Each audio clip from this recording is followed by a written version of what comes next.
بسم اللہ الرحمن الرحیم۔ گمنام ایرو کے معزز ناظرین، السلام علیکم۔ آئیے چلتے ہیں کہانی کی طرف۔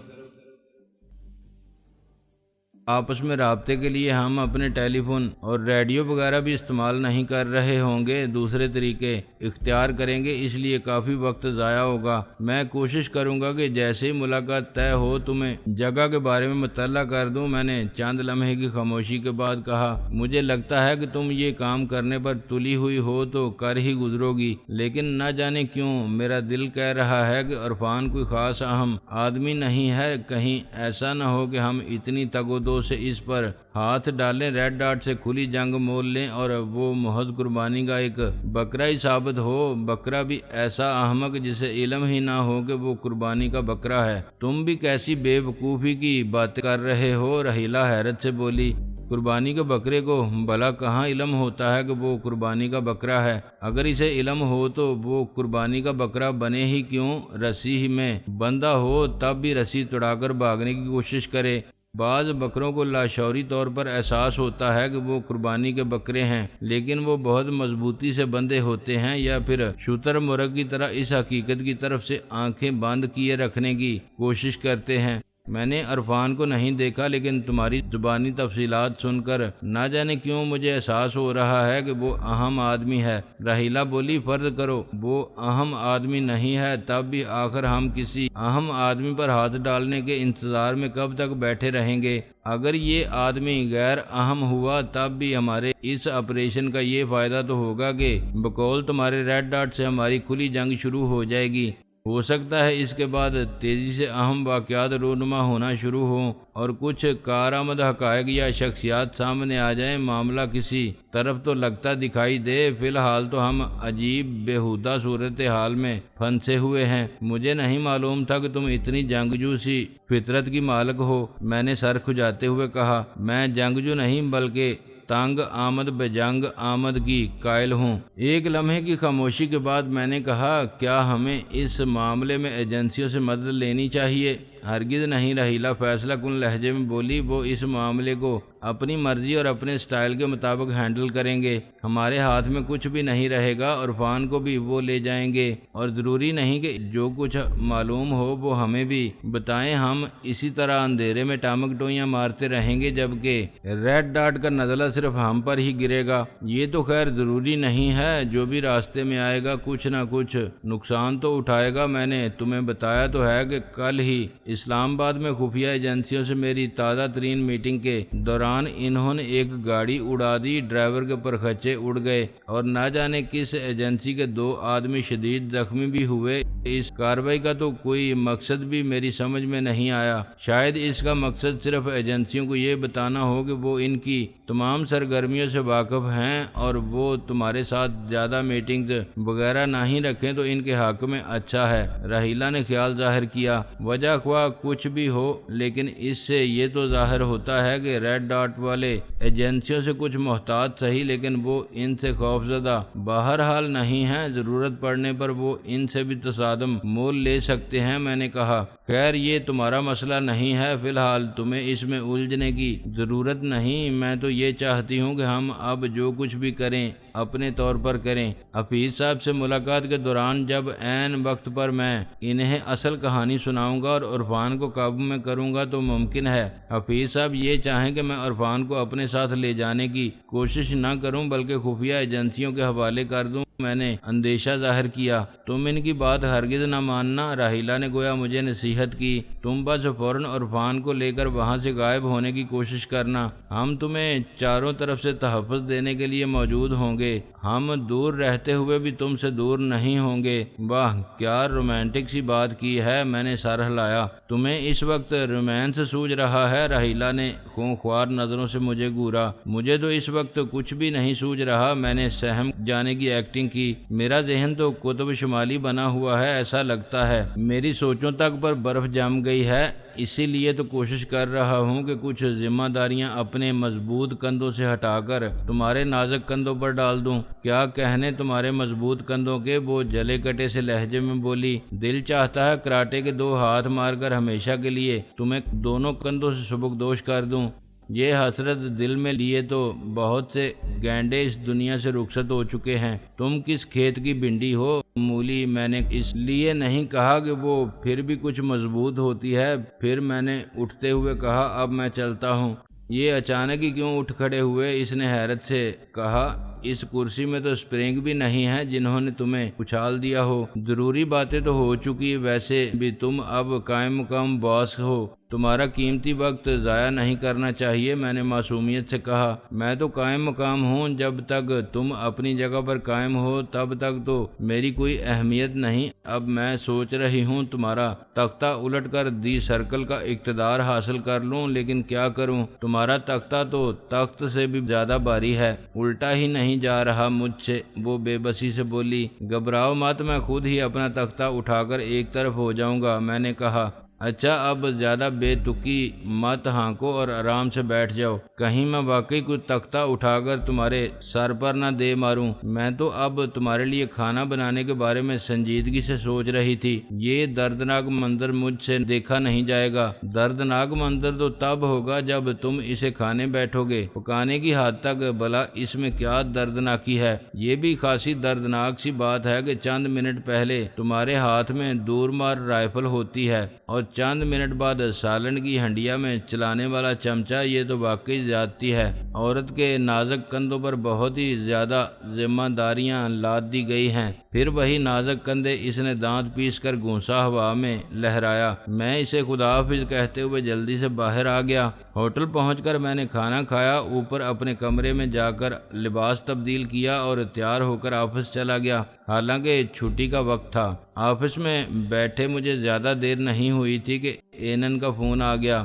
وہ بلا تمہید بولا میں نے سوچا تمہیں یاد دہانی کرا دوں، باس 2 نے جو کام تمہارے سپرد کیا ہے تمہیں اس سلسلے میں حرکت میں آ جانا چاہیے۔ حضور والا آپ کا یہ بندہ بے دام ابھی آفس آ کر بیٹھا ہی ہے، اگر حکم ہو تو ابھی سر کے بل دوبارہ اسلام آباد پہنچ جائے۔ میں نے جل کر کہا نہیں، اسلام آباد آنے کی ضرورت نہیں۔ وہ طنز پر ذرا بھی توجہ دیے بغیر سنجیدگی سے بولا حفیظ صاحب سے اگر تمہارے ذاتی طور پر ملاقات ضروری ہوتی تو ہم تمہیں گزشتہ رات اسلام آباد میں ہی روک لیتے۔ حفیظ صاحب ابھی اسلام آباد میں ہی موجود ہیں، ہم چاہتے ہیں ان سے تمہاری ملاقات امریکہ کے دورے پر ان کے روانہ ہونے سے صرف ایک دن پہلے ہی ہو۔ اس وقت وہ لاہور میں ہوں گے، اس سے پہلے تمہیں ان کے ساتھ صرف فون پر ملاقات کا پروگرام طے کرنا ہے۔ جیسے آپ کا حکم ہوگا، میں تو اسی طرح چلوں گا حضور والا، میں تو حکم کا غلام ہوں۔ میں نے بدستور جلے کٹے لہجے میں کہا زیادہ طنز وغیرہ کی ضرورت نہیں، بس اس چھوٹے سے کام کے بعد تمہاری ہم سے جان چھوٹ جائے گی۔ وہ ملائمت سے بولا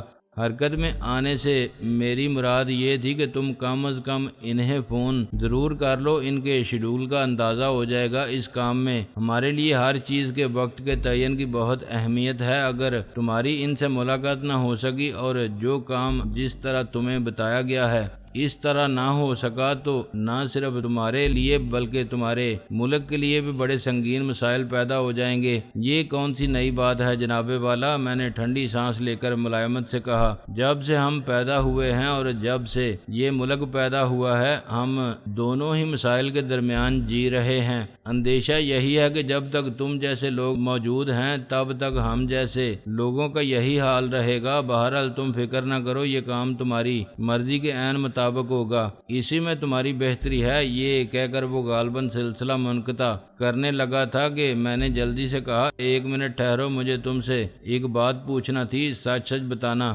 کوشش کروں گا، وعدہ نہیں کرتا، ویسے زیادہ تر ہم سچ ہی بولتے ہیں۔ وہ جو ایک لڑکی میری دوست ہے جس کے گھر پر تم نے حملہ کرایا تھا، کیا حال ہی میں تم نے اس کی نگرانی کے لیے کسی کو مقرر کیا تھا؟ میں نے پوچھا۔ رحیلہ کی بات کر رہے ہو؟ وہ اطمینان سے بولا۔ میں اپنی دانست میں کم از کم رحیلہ کا نام اس سے پوشیدہ رکھنے کی کوشش کر رہا تھا، لیکن اسے تو نام پہلے ہی معلوم تھا۔ مجھے اس کے سوال کا جواب اس بات میں ہی دینا پڑا۔ نہیں، وہ بلا تعمل بولا، ہم نے اس کی نگرانی پر کسی کو مامور نہیں کیا۔ وہ لڑکی زبردست ہے لیکن ہماری نظر میں اس کی کوئی اہمیت نہیں۔ نگرانی کے چکر میں ویسے بھی عام طور پر نہیں پڑتے، صرف تمہاری وجہ سے وہ ہمارے عتاب کا نشان نہ بننے سے بچ گئی۔ تمہارا یہ احسان میں مرتے دم تک نہیں بھولوں گا۔ میں نے احتجاجیہ لہجے میں کہا۔ اس کا جواب میری توقع کے عین مطابق تھا، لیکن اس جواب کی وجہ سے ذہنی خلش کچھ اور بڑھ گئی تھی، کیونکہ یہ سوال ایک بار پھر سامنے آن کھڑا ہوا تھا کہ راحیلہ کے اپارٹمنٹ کی نگرانی کرنے والا اگر ریڈ ڈاٹ کا آدمی نہیں تھا تو پھر کون تھا؟ کیا ہمارے لیے خطرے کی ایک اور گھنٹی بج رہی تھی؟ کچھ لوگ یہ کہہ کر اس کی لاش لے کر تیزی سے غائب ہو گئے تھے کہ وہ خفیہ پولیس کے آدمی ہیں، لیکن خفیہ پولیس کے یہ انداز و اعتبار نہیں ہوتے۔ ہماری خفیہ پولیس اتنی بھی خفیہ نہیں تھی۔ اس کے علاوہ اس شخص کی گاڑی کا نمبر بھی جعلی ثابت ہوا تھا۔ یہ سب کچھ اچھی علامتیں نہیں تھیں، لیکن فی الحال اس معاملے میں کچھ کیا بھی نہیں جا سکتا تھا۔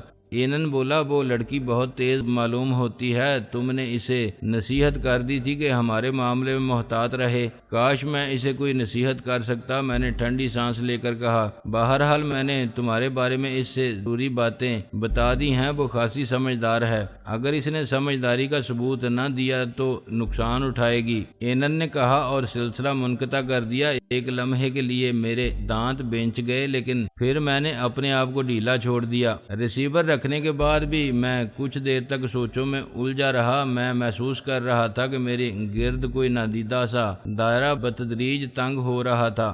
آخر کار میں نے سب کچھ ذہن سے جھٹک کر فون پر حفیظ صاحب کی اسلام آباد والی سرکاری رہائش گاہ سے رابطہ قائم کیا۔ وہاں سے پتہ چلا حفیظ صاحب کسی سیمینار میں مہمان خصوصی کی حیثیت سے شرکت کے لیے گئے ہوئے تھے۔ مجھے بتایا گیا کہ اگر میں رات 9 بجے فون کروں تو ان سے بات ہو سکتی ہے۔ میں نے پیغام چھوڑ دیا اور سوچا کہ رات کو ہوٹل سے فون کر لوں گا۔ چند ضروری کام نمٹانے کے بعد میں دفتر سے نکل کھڑا ہوا۔ نیچے پہنچ کر میں اپنی گاڑی نکالنے پارکنگ لاٹ کی طرف جا رہا تھا کہ عمارت کے مین گیٹ سے میں نے ایک ٹرک اندر آتے دیکھا۔ وہ گیٹ سے ذرا اندر تو آ گیا، لیکن گارڈ نے اسے فوراً ہی روک لیا، کیونکہ وہ ہماری کمپنی کا ٹرک نہیں تھا۔ میں یہ دیکھنے کے لیے رک گیا کہ ٹرک کس کا تھا اور کس سلسلے میں آ رہا تھا۔ دوسرے ہی لمحے میں نے ٹرک کے اگلے حصے سے خلیفہ نواز پری پیکر کو اترتے دیکھا۔ وہ ریٹائرڈ پہلوان تھے، بمیں تک سفید تھیں، کافی بھاری بھرکم تھے، توند بھی تھل تھل کرتی تھی، لیکن ان کا ٹرک سے اترنے کا انداز ٹارزن کا سا تھا۔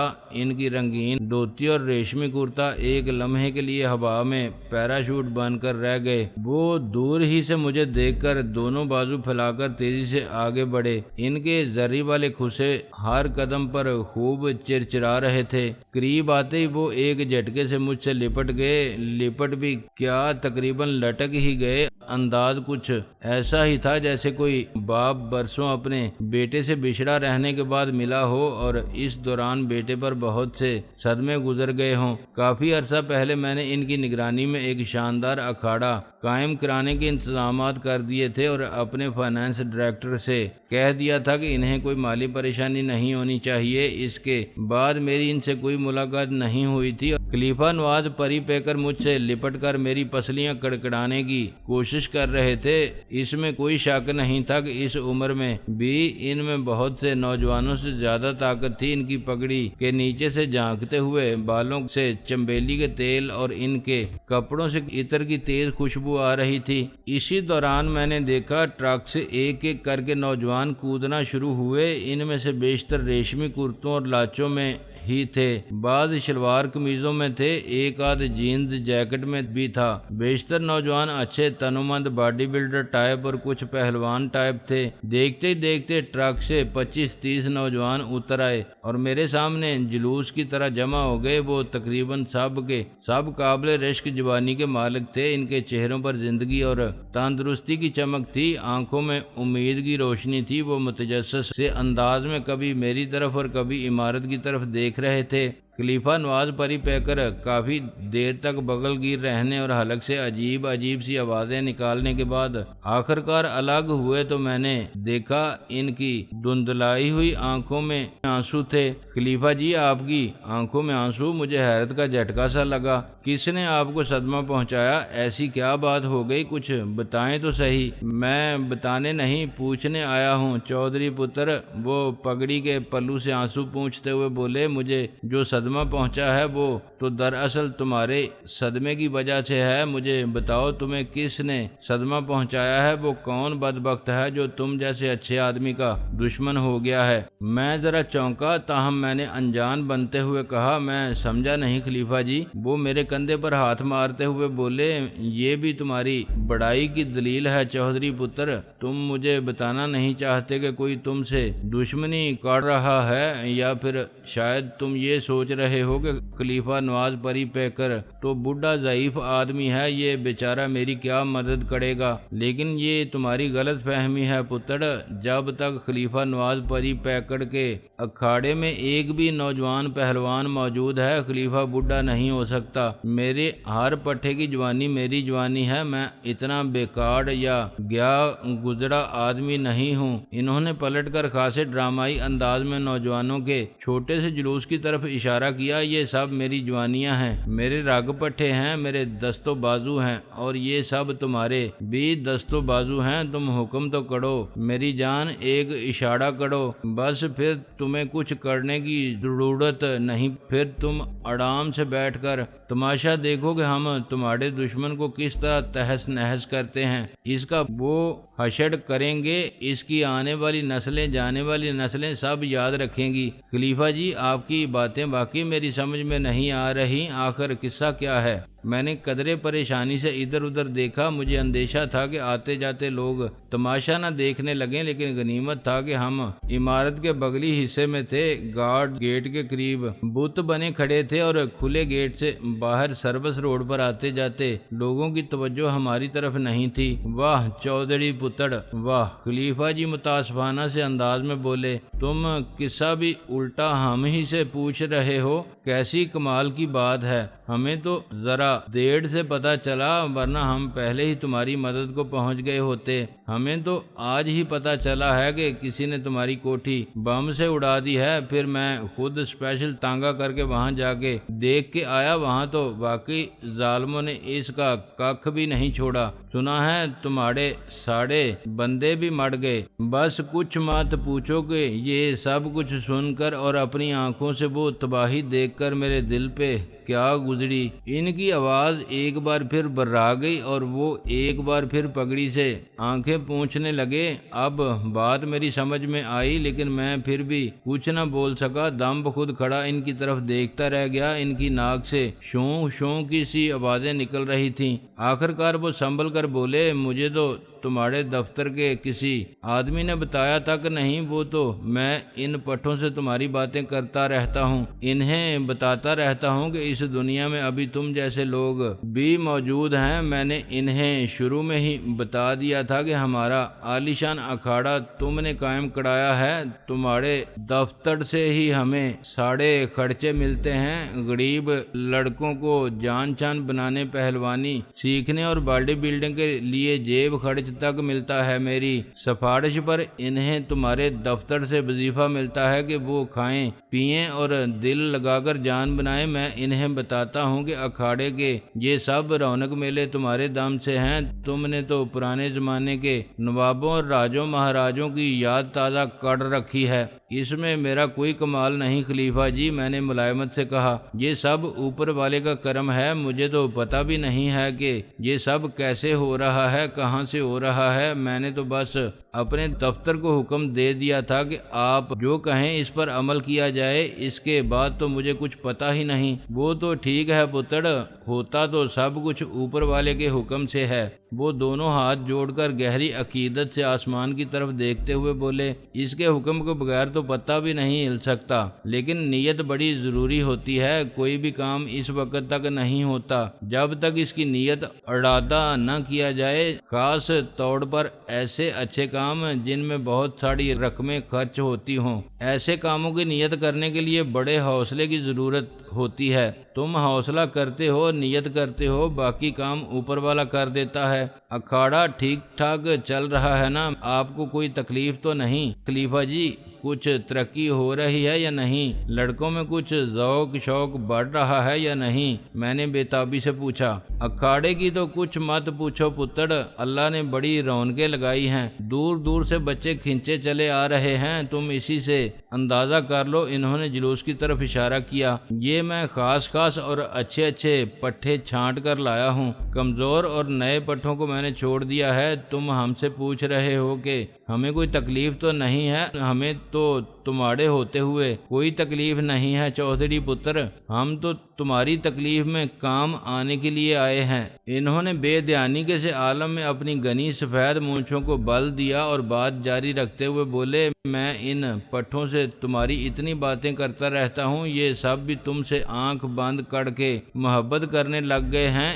انہی میں سے کسی نے لسی میں ڈالنے کے لیے حلوائی سے پیڑے منگوائے تھے، جس پرانے اخبار میں بچہ پیڑے رکھ کے لایا، اس میں تمہاری کوٹھی کی تباہی کی چھوٹی سی خبر چھپی ہوئی تھی۔ مجھے پٹھے نے پڑھ کے سنائی، میرا تو خون جوش مارنے لگا۔ میں خود اسپیشل تانگا کر کے گیا اور محلے بکو پر ناقابل دید نظارہ کر کے آیا۔ کچھ مت پوچھو کہ میرے دل پہ کیا گزری، کچھ مت پوچھو کہ میں نے اپنے اوپر کیسے ضبط کیا ہوا ہے۔